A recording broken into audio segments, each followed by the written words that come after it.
Join the movement. Go all electric with Pure Electric.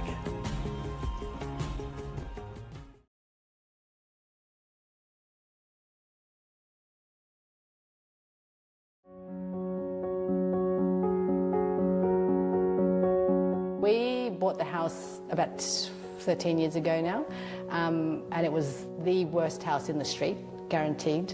It was pretty ugly. The clients came to us originally looking to renovate the existing house, which rapidly turned out to be not a good solution. It was in really poor condition, it really wasn't worth saving, which is unfortunate, but does happen. We then set about designing them a passive solar home that would meet all of their needs and requirements in terms of health, comfort, etc., etc.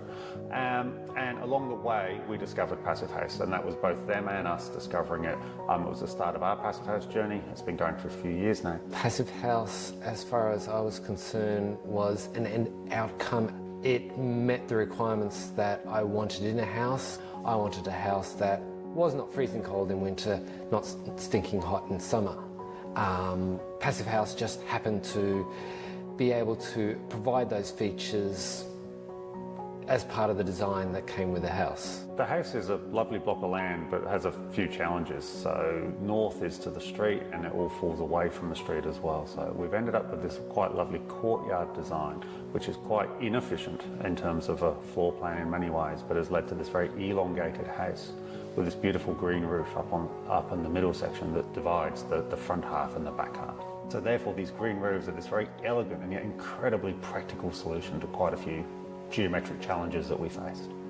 Yes, it's a passive house, but it's also oriented in a way that suits our block, and that's why we get the lovely light that we have in the mornings. That's why in winter it doesn't get so cold in the back of the house because we get the sun coming in, but in summer it doesn't heat up. Like, all of these things kind of work hand in hand together to make the house what it is. I think the design process maybe was a little bit more interesting to people in that we spent a lot of time working out the design.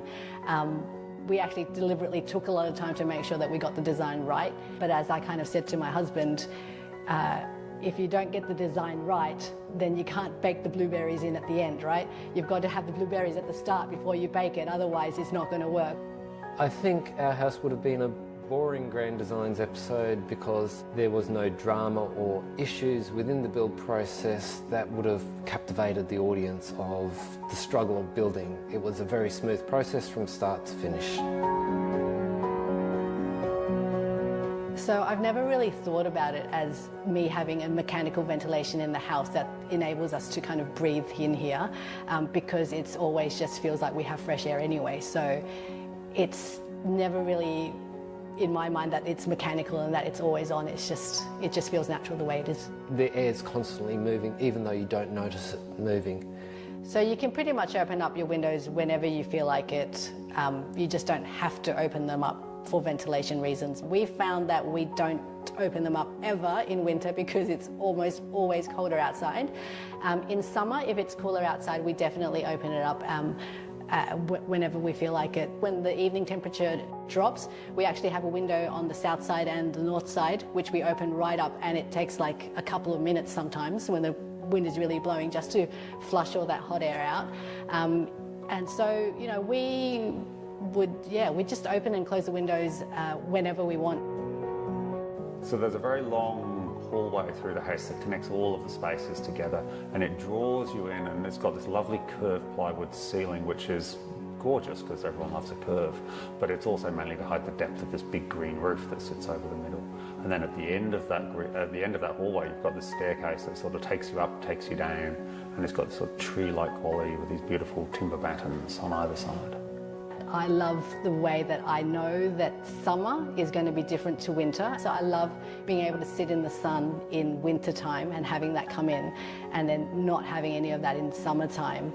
And also just watching I have this massive living room space where we've got this window, and depending on the time of the year, I see the sun traveling at different parts of my walls. And I like being able to kind of tell what time of the year it is because of the way that my house is behaving. That's not really the house, it's more the orientation, I guess, but that's what I really like about it, because I like the sense of time passing and being able to feel that in the house. For me, the best advice would be definitely working on making sure your house is very well insulated.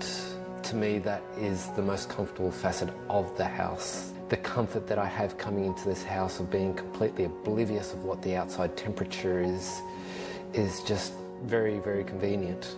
Yeah, we think we might have spoilt the kids a bit with this house being super comfortable, super quiet. Whenever we go to anywhere else, which isn't a passive house, which is basically any other house that's not this house, they complain about how cold it is or hot in summer, and I don't know if I'll ever get them to move out, which is a bit of a problem.